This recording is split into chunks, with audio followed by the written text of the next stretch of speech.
Hello guys, നമുക്കിന്നൊരു Kerala style അടിപൊളി chicken കറി വെക്കാം. അതിനായിട്ട് ചിക്കൻ കഴുകി വൃത്തിയാക്കി മഞ്ഞൾപ്പൊടി, മല്ലിപ്പൊടി, മുളക് പൊടി, മസാലപ്പൊടിയും ചിക്കൻ മസാലയും കൂടി ചേർത്ത് പുരട്ടി വെച്ചിട്ടുണ്ട്.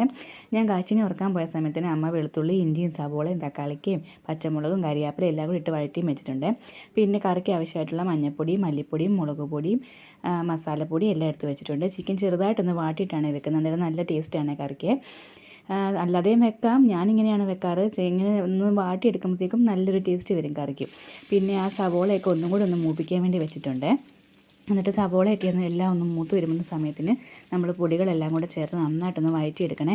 ആ സവോള മൂക്കുന്ന ആ ഒരു ഇതും പിന്നെ പൊടിയെല്ലാം മൂക്കുന്നതും കൂടെ വെച്ചിട്ടാണ് ചിക്കൻ കറിയുടെ കളറ് വരുന്നത്.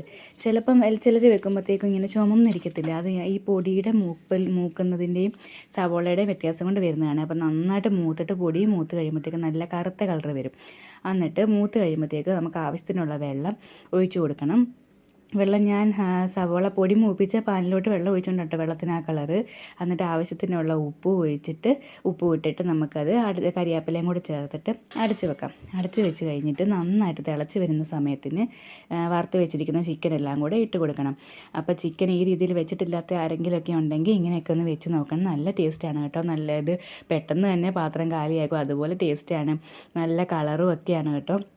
അപ്പോഴത്തേക്കും നമ്മൾ വറുത്തെന്ന് പറഞ്ഞാലും ചെറുതായിട്ടൊന്ന് വാട്ടി വെച്ചിരിക്കുന്ന ചിക്കൻ എല്ലാം കൂടി ഇട്ട് കൊടുത്തിട്ട് നന്നായിട്ടൊന്ന് ഇളക്കി യോജിപ്പിച്ച് നമുക്കതൊന്ന് നല്ലതായിട്ട് തിളച്ച് കഴിയുമ്പോഴത്തേക്കും തീ ഒന്ന് കുറച്ചിട്ട് അടച്ച് വെക്കാവേ. അങ്ങനെ ഇടയ്ക്കൊന്ന് ഇളക്കി എല്ലാം കൊടുത്ത് ചാറൊക്കെ ഒന്ന് കുറുകി വരണം. ഇപ്പോൾ കുറച്ചും കൂടി ഒന്ന് നന്നായിട്ട് വന്നിട്ടുണ്ട് കേട്ടോ. ഇച്ചിരി കൂടെ ചാറൊക്കെ പറ്റിച്ചെടുക്കണമെങ്കിൽ അങ്ങനെ എടുക്കാം, ഇച്ചിരി ചാറ് വേണമെങ്കിൽ അങ്ങനെയും വെക്കാം.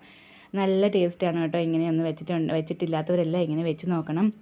അപ്പോഴത്തേക്കും നമ്മുടെ സൂപ്പർ അടിപൊളി ചിക്കൻ കറി ഇവിടെ റെഡി ആയിട്ടുണ്ട് കേട്ടോ. എല്ലാവരും ഇങ്ങനെ ഒന്ന് ട്രൈ ചെയ്തിട്ട് ഫീഡ്ബാക്ക് അറിയിക്കണേ. അപ്പം നമ്മുടെ ചാനലൊക്കെ സബ്സ്ക്രൈബ് ചെയ്യണം, ലൈക്കും കമൻറ്റും ഷെയറും എല്ലാം ചെയ്യണേ.